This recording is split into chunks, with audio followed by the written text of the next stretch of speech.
Hello, everybody. This is the SIG Cluster Lifecycle meeting. Today is the 23rd of February, 2021. I'm going to share the agenda document in chat.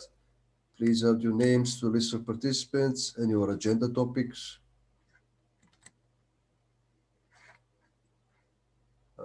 Let me call some of my tabs because I have way too many today.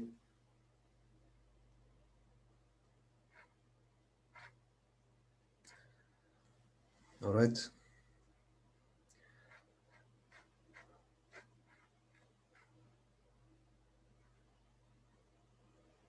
Maybe we should start doing introduction for new participants to the meeting. Do we have somebody new on the call who wants to introduce themselves to the group?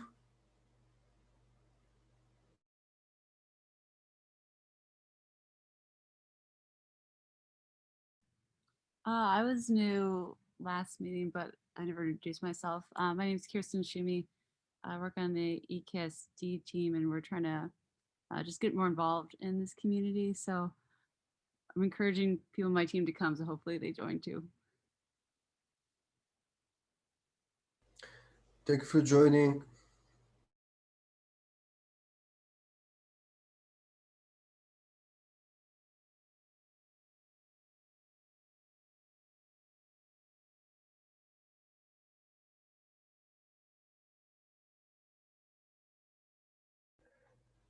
And the Zoom is bugging out my windows again.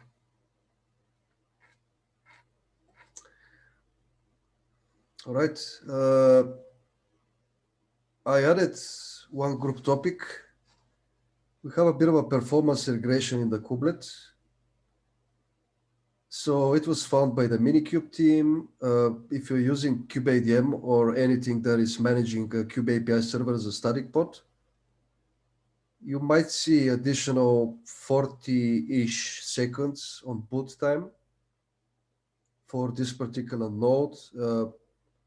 Basically, in kubeadm, what we do is we have a health check on the health Z of the kubelet and a health Z on the Kube API server.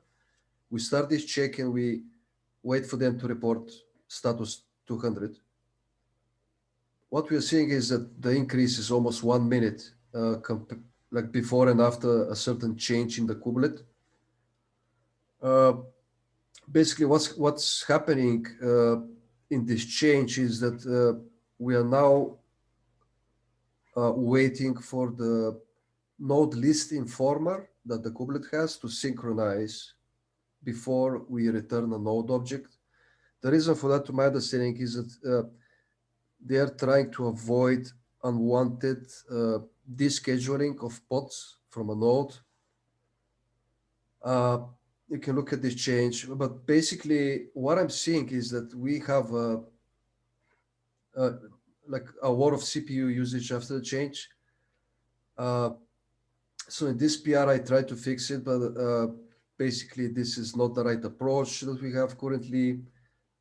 But I just posted some logs, and if you add, some log lines, some stack traces and things like that, you will see that basically we are polling thousands of times in a certain function that is responsible for getting the node object from either the local initial node object or the node object from the cluster.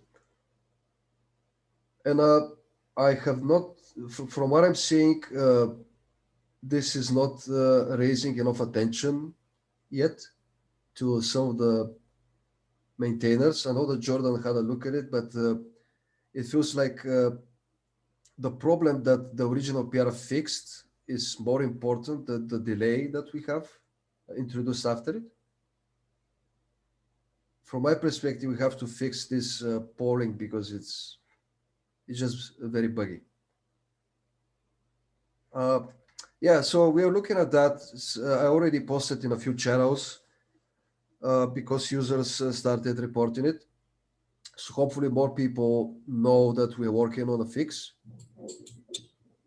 Yeah, does anybody have comments? So I'd have to look at the code, but like it seems weird. Is it a separate Go routine that's like being kicked off continually calling it because there's already a bunch of code in the client that basically does exponential decay with jitter. So this basically, it has the sound like that they're forking something independently and not actually having a single routine that's blocking call. I'm very confused because I was hoping that this poll here will block the particular go routine, right? But it's not. For some reason, it's either this function is being called in a separate go routine itself, because I'm seeing the poll being executed like thousands of times in a row. It has to be called separately from independent go routines. Yeah, something's not right. Yeah. Justin? I was just thinking it's also interesting because it looks like some of the motivation is to make sure that we have the correct node labels, but in a previous version, we said the kubelet can't apply node labels, so labels are now asynchronous, so there is no guarantee that you have the correct node labels, even if you've synced. Like, there is a missing condition if you want to start making this guarantee. So it feels like the whole thing may need a deeper evaluation. Yeah, basically, to my understanding, somebody applies asynchronously labels to a node object, the kubelet restarts, and at that point, they want to make sure that the node object is synchronized with the API server, because they don't want to deschedule pods because of label changes. I mean, I don't know. People are definitely seeing this problem. And somebody like here posted that a simple workaround is to just return the initial node object that is not from the cluster. I don't know.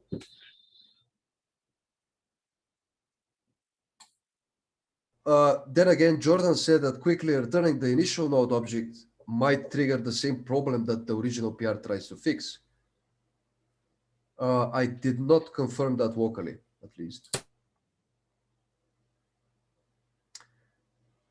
Yeah, but basically, I just wanted to give this as a PSA. We're working on it. I see that somebody from SIG Scheduling joined the conversation. Hopefully, we're going to have a fix in a couple of days. One annoying problem is that this original PR from Derek was backported to the whole support SKU. So we have it everywhere. And I mean, a part of this though too is like, if you wanted to, because it's causing issues other places in the stack, like we can pull trump cards and say like, you caused a regression across every single lifecycle tool. We are going to revert this change. So, and I think that is a fair thing to do. Like it's a fair, until we can get a proper fix in place. They are probably not subject to this because they're not necessarily they're not running with a hosted kubelet hosted environment especially for the control plane. So, but that doesn't mean that doesn't affect thousands of other people. Yeah, so by the say OpenShift is doing the self-hosting and GCP are doing services, like running the Kube API servers as a service, and it's not managed by the kubelet. Justin? I don't believe. I think we're running it as by the kubelet, under the kubelet. I don't know that for sure. I can check, but I think it's running as a very similar configuration to KubeUp. Well, in any case, I from what I'm seeing in the ecosystem, there is increased demand for better support for edge cases in Kubernetes and things like that. It's an anti-pattern. Yeah, you could use that too as well. It's breaking a bunch of deployments. Just revert until you can have a proper fix in place that solves this problem. That's a fair way to approach this. And, if you need fly cover for that, just poke me. And I think that is standard operating procedure, to be honest. Like there's a number of times where a fix has caused a regression throughout the stack, and we've had to do exactly that until we can get a proper fix in place. How long has this change been in? I think since the middle of January. And also part of the problem is that we don't have direct performance tests that can catch such problems. And me and Ben yesterday were discussing how we can potentially catch this in kind or kubeadm. Okay. Yeah, I definitely put some gates in place. Maybe as part of the revert, it'd be like a revert plus test, like or do 2 separate PRs. Yeah. I will definitely propose this as release blocking for 121 and request that we fix it.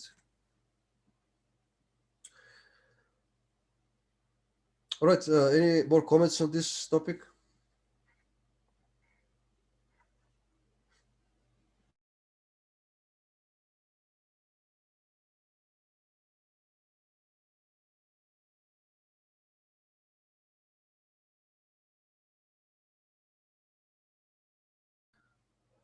Okay, any other topics, PSAs?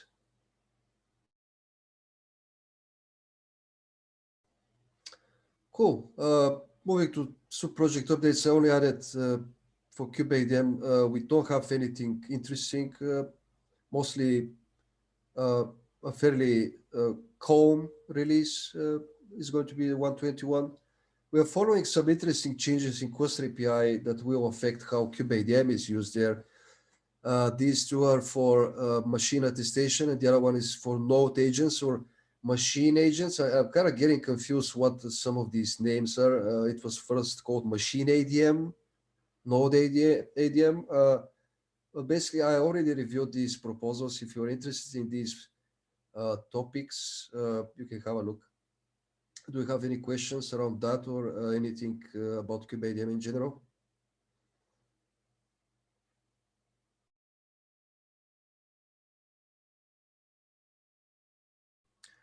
All right, we don't have any other project updates. Does anybody else have any topics for today?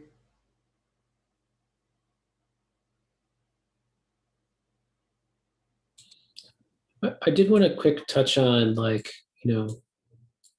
engagement.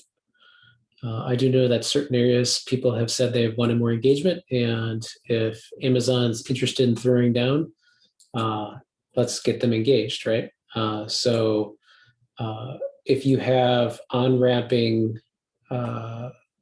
people, or you want to get them working on certain areas, like if there are maybe folks could schedule some time to do quick one-on-ones to identify key areas of interest that might be mutually beneficial. My open source hat always says when you can match greedy self-interest with community interest, those are the best engagements. So if we can find what matters most to Amazon folks and what is also a community need, that's the best.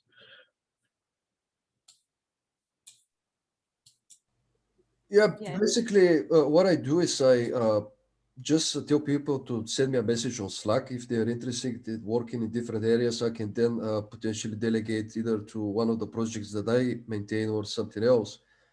I have seen people DM me like, hey, how can I help? And I do respond with an issue. Like I always give some sort of an example. First, a good ticket that they can work on. So yeah, if somebody's interested, just send me a message. I can delegate.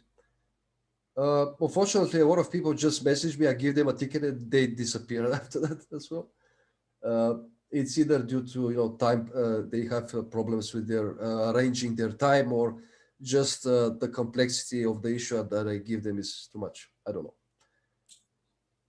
know. Kristen, did you have specific areas of interest from the EKSD perspective that you? Yeah, I know people on our team were really interested in Cluster API. So I know there's going to be some people following up on that. I can pass along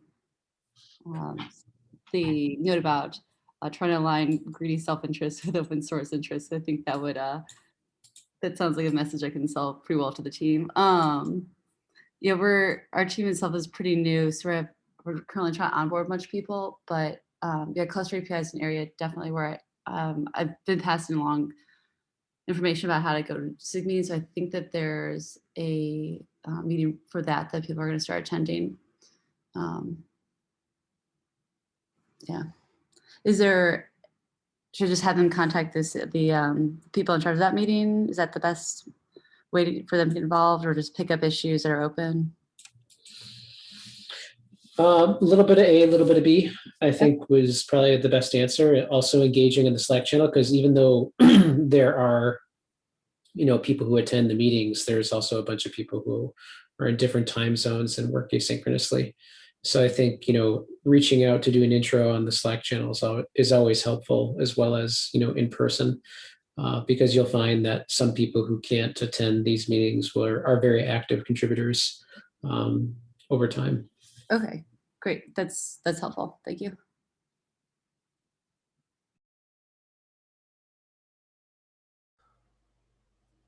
Something else that I did, and I know Dims knows about this, is that we signed a couple of projects for the LFX, which is a CNCF mentoring program. I basically submitted a project for KubeADM there. This is another way to gather new contributors to this group.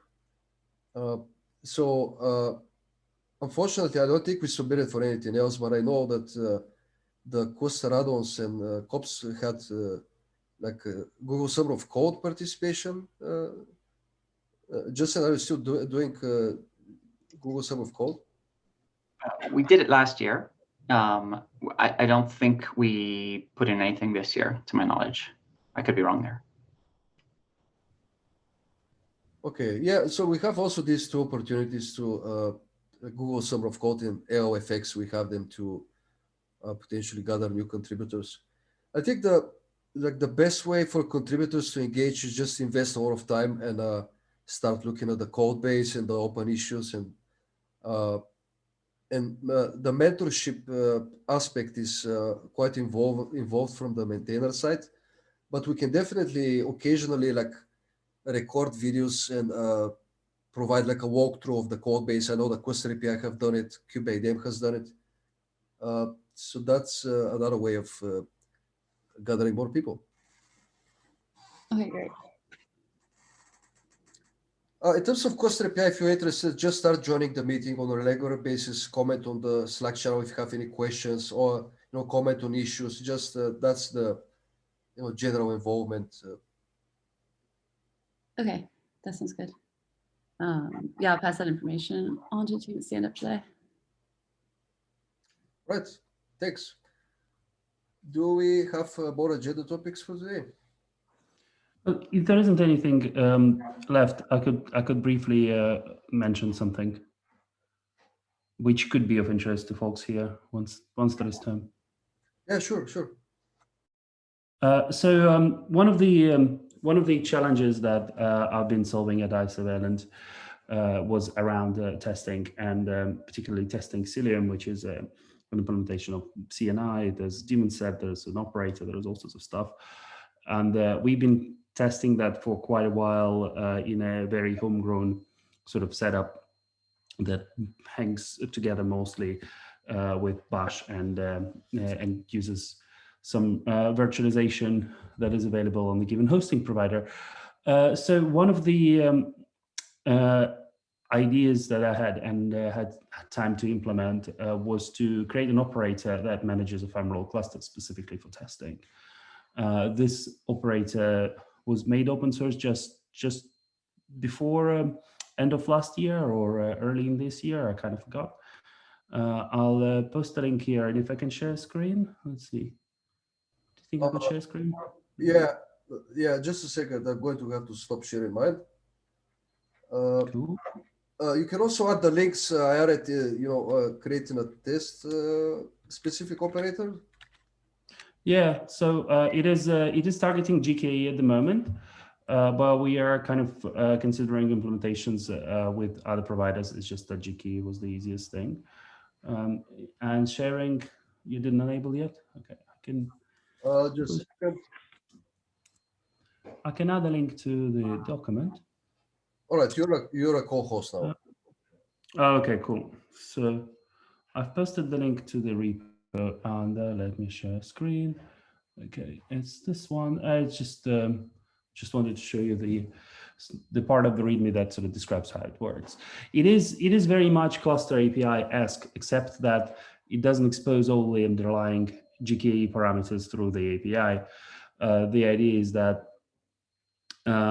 you want for testing, you could avoid having to expose all different parameters and have a small set of standard configurations. So you could actually pull pre-built clusters and speed up your test that way, for example, right? So the API at present looks like this. There is a config template name, which is referred one of the well-known templates that is built into the operator right now is called basic. We could add more templates. We could add templates at runtime potentially as well. And then you specify the like once the cluster is created, a job is launched, and you specify that just like this. It's basically, it's not a full pod spec, but it's just an image and a command to run inside that image. And then there is a node type and number of nodes and the GCP project name and location, etc. Yeah, so I've posted the link to the project in the document. If anybody's interested, hit me up on Slack or raise an issue in the project or contact us otherwise. So yeah, so there's a fair bit of text here, which probably could be turned into a blog post, but it was convenient to place it in README, just to say why we did it and what are the challenges with other approaches that are that do not involve an operator like this. For the I guess some of you might have a question, why not use Cluster API for this? I think it could possibly be used for this quite easily. So you just create an abstraction on top of Cluster API effectively, but it was somewhat easier for us to build something on GKE, and we are using config connector for this, which is kind of a different take on the Cluster API problem. Nevertheless, it has very similar goal of exposing underlying cloud resources through Kubernetes APIs and allowing you to describe new clusters through the Kubernetes API. That's kind of all I had to say here. So have a look at the project and hit me up if you're interested. It was I think it may be useful to some folks. Testing Kubernetes, testing operators on Kubernetes, testing Kubernetes add-ons is kind of tough. There are solutions in the Kubernetes project upstream, but those are not easily adoptable elsewhere. Thanks. Justin? Thanks for that demo. That was really cool, or overview. I just wanted to quickly address config connector. I don't personally see config connector as a competitor to Cluster API. Like config connector is providing KRM or Kubernetes abstractions around, or CRDs really, around GCP resources. And something like Cluster API could be built on top of it. Obviously, for the case of GKE, where we do have a managed cluster, then yes, there is functionality that looks a little bit like Cluster API, but I don't see that, and I don't see them as like comparable in the general sense. And then the other thing is, like, I think other clouds have similar ones. Like I think AWS has one which used to be called the service operator, and maybe someone can remind me what it's called now, but you know, that sort of thing. So, but yeah, config connector is slightly different from, in my opinion, from Cluster. Yeah, there is a Microsoft one as well. Yeah, it is quite different, but it sort of allows you to like there isn't a cluster API implementation for GKE. So config connector is closest that comes to that.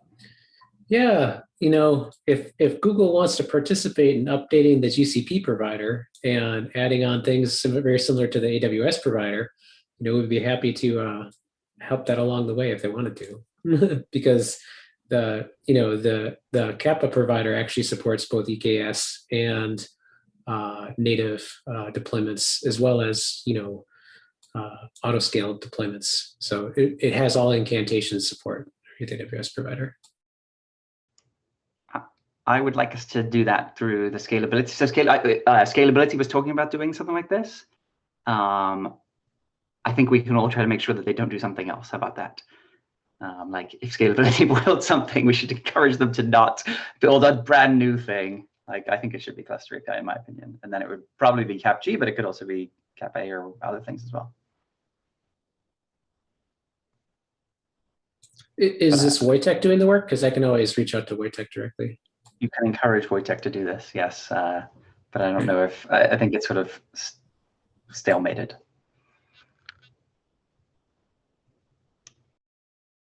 I mean, thank you, Ilya. You can also present this in front of SIG testing. I think they have some tools that are similar to this, right?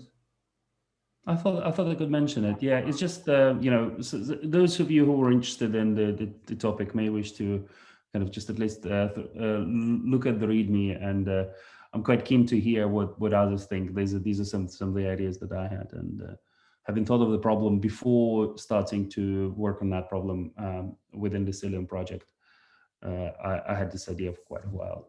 Anyway, especially cluster pooling, I think is kind of interesting. Thank you for bringing this to this meeting. All right, any more questions on this topic? Cool. All right, we can end earlier today, 30 minutes back. Thank you, everybody, and see you again in a couple of weeks. Bye.